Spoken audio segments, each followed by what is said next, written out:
Hi friends, പുതിയൊരു വീഡിയോയിലേക്ക് എല്ലാവർക്കും സ്വാഗതം. ഞാൻ പല അച്ചാറുകളും വെജും നോൺ വെജും ഒക്കെ പരീക്ഷിച്ചു. ഇപ്പോൾ അവസാനം വേണ്ട ഞാൻ ചിക്കൻ പിക്കിളിലോട്ടാണ് വന്നേക്കുന്നത്. അപ്പോൾ അധികം ഡെക്കറേഷൻസ് ഒന്നും ഇല്ലാതെ നമുക്ക് വീഡിയോയിലോട്ട് പോയാലോ? ഞാനിവിടെ ഒരു കോഴിയാണ് വാങ്ങിച്ചേക്കുന്നത്. അതിൻ്റെ എല്ലും വേസ്റ്റ് എല്ലാം കളഞ്ഞിട്ട് നന്നായിട്ട് കട്ട് ചെയ്ത് കഴുകി വെച്ചേക്കുന്നതാണ്. ഇതിൽ നമുക്ക് പൊടികളെല്ലാം ചേർക്കാം.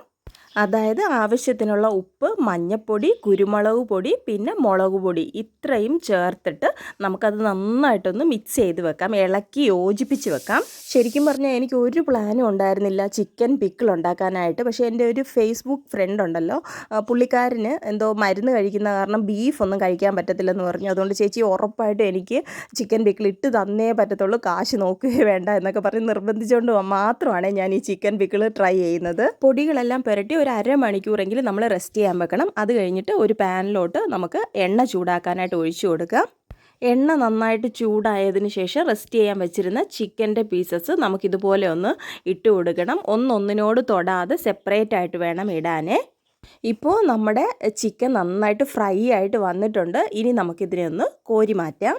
കറക്റ്റ് ഒരു പരുവത്തിന് വേണം നമ്മളിത് കോരി എടുക്കാനായിട്ട്. ഒത്തിരി അങ്ങ് വറുത്ത് അങ്ങ് ഭയങ്കര ക്രിസ്പി ആക്കരുത്, എന്നാൽ വേഗാതെ ഇരിക്കരുത്. കറക്റ്റ് ഒരു പരുവത്തിനെടുത്താൽ മാത്രമേ നമ്മുടെ പിക്കിള് അടിപൊളിയാകത്തുള്ളേ. നമ്മൾ ചിക്കൻ വറുത്ത് കോരിയ എണ്ണയിൽ തന്നെയാണ് അച്ചാറും ഇടുന്നത്. എണ്ണ നന്നായിട്ട് ചൂടായിട്ടുണ്ട്. കടുക് ഇട്ട് കൊടുക്കാം. ഒരു പിടി കറിവേപ്പിലയും കൂടെ ഇട്ട് കൊടുക്കുകയാണേ. ഇതിനിടയിൽ ഞാൻ കുറച്ച് വെളുത്തുള്ളി ഇഞ്ചിയും വഴറ്റി അരച്ച് വെച്ചിട്ടുണ്ട്. പിന്നെ അല്ലാതെ കുറേ വെളുത്തുള്ളി വഴറ്റി വെച്ചിട്ടുണ്ട്, പച്ചമുളകും വഴറ്റി വെച്ചിട്ടുണ്ട്. ഇതെല്ലാം കൂടെ നമുക്കൊന്ന് ആഡ് ചെയ്ത് കൊടുക്കാവേ. ഇതെല്ലാം കൂടെ ഒന്നുകൂടെ നന്നായിട്ട് നമുക്കൊന്ന് വഴറ്റിയെടുക്കണം. ഒട്ടും വെള്ളമയം കാണാൻ പാടില്ല. അതുപോലെ തന്നെ നമ്മൾ ഉപയോഗിക്കുന്ന എണ്ണ എന്ന് പറയുന്ന വെളിച്ചെണ്ണയിലൊന്നും ഉണ്ടാക്കാൻ പാടില്ല, എന്നാൽ പെട്ടെന്ന് തന്നെ അത് ചീത്തയായി പോവും. നല്ലെണ്ണ വേണം നമ്മൾ അച്ചാറിടാനായിട്ട്. ഇനി നമുക്ക് പൊടികളൊക്കെ കൂടെ ചേർത്ത് കൊടുക്കാം. മുളക് പൊടി എന്ന് പറയുന്നത് ഞാൻ നോർമൽ റെഡ് ചില്ലിയും കാശ്മീരി ചില്ലിയും ഉണക്കി പൊടിച്ചെടുത്തതാണ് വീട്ടിൽ തന്നെ. അത് നമ്മുടെ ആവശ്യത്തിനുള്ളത് നമ്മൾ ഒന്ന് ഇട്ട് കൊടുക്കാം, എരിവിനനുസരിച്ച്.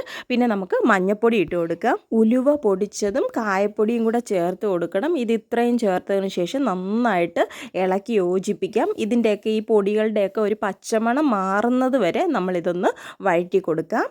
ഇനി നമ്മുടെ അച്ചാറിന് പാകത്തിനുള്ള ഉപ്പൂടെ ഒന്ന് ആഡ് ചെയ്ത് കൊടുക്കണേ. നമ്മുടെ അച്ചാർ കേട് കൂടാതിരിക്കാനായിട്ട് ഞാൻ കുറച്ച് വിനാഗിരിയും കൂടെ ചേർക്കുന്നുണ്ട്. ഇതിനി നന്നായിട്ടൊന്ന് തിളച്ച് എണ്ണ തെളിയാൻ തുടങ്ങും. ആ സമയത്ത് വേണം നമ്മൾ വറുത്ത് വെച്ചിരിക്കുന്ന ചിക്കനും കൂടെ ഇട്ട് നമുക്ക് അച്ചാറായിട്ട് എടുക്കാൻ. ഈ സമയത്ത് നമുക്ക് വേണമെങ്കിൽ ഉപ്പൊക്കെ നോക്കാം, എന്തെങ്കിലും ആഡ് ചെയ്യണമെന്നുണ്ടെങ്കിൽ ആഡ് ചെയ്യാവേ. അങ്ങനെ നമ്മുടെ പിക്കിളിൻ്റെ അരപ്പ് ഇവിടെ റെഡിയായി കഴിഞ്ഞിരിക്കുകയാണ്. നമുക്ക് വറുത്ത് കോരി വെച്ചിരിക്കുന്ന ചിക്കൻ പീസും കൂടെ ഒന്ന് ഇട്ട് കൊടുത്ത് എല്ലാം കൂടെ നന്നായിട്ടൊന്ന് കൂട്ടി യോജിപ്പിച്ച് കഴിയുമ്പോൾ നമ്മുടെ ചിക്കൻ പിക്കിൾ റെഡിയായി. ശരിക്കും പറഞ്ഞാൽ ഞാൻ ഒട്ടും താല്പര്യമില്ലാതെ ഇഷ്ടമില്ലാതെയാണ് ഈ പിക്കിള് ഉണ്ടാക്കാൻ തുടങ്ങിയത്. പക്ഷേ ഉണ്ടാക്കി കഴിഞ്ഞപ്പോൾ ഉണ്ടല്ലോ പൊളി സാധനമായിട്ടോ, മറ്റേത് പിക്കിളിനെക്കാട്ടിലും നല്ല ടേസ്റ്റിയാണ്. അപ്പോൾ എൻ്റെ ഒരു കസ്റ്റമറിനും ഹാപ്പിയായി, ഞാനും ഒത്തിരി ഹാപ്പിയായി. ഒരു പുതിയ വെറൈറ്റിയും കൂടെ ട്രൈ ചെയ്യാൻ പറ്റിയതിൽ ഒത്തിരി സന്തോഷമായിട്ടുണ്ട് എനിക്ക്. പിന്നെ ഞാൻ 2.5 കിലോയുടെ ഒരു കോഴിയാണ് മേടിച്ചിരുന്നത്. പക്ഷേ അച്ചാർ എല്ലാം ആയി കഴിഞ്ഞപ്പം കറക്റ്റ് എനിക്ക് 1 കിലോയാണ് കിട്ടിയിട്ടുള്ളത്. അപ്പോൾ ഇത്രയേ ഉള്ളൂ ഇന്നത്തെ വീഡിയോ. പിക്കിൾസ് ആവശ്യമുള്ളവർ എന്നെ ഒന്ന് കോൺടാക്റ്റ് ചെയ്യുക. ബീഫ് പിക്കിള്, അതുപോലെ തന്നെ ചൂര മീനിൻ്റെ അച്ചാർ എല്ലാം അവൈലബിൾ ആണ്. അപ്പോൾ അത്രയേ ഉള്ളൂ ഇന്നത്തെ വീഡിയോ. Thanks for watching.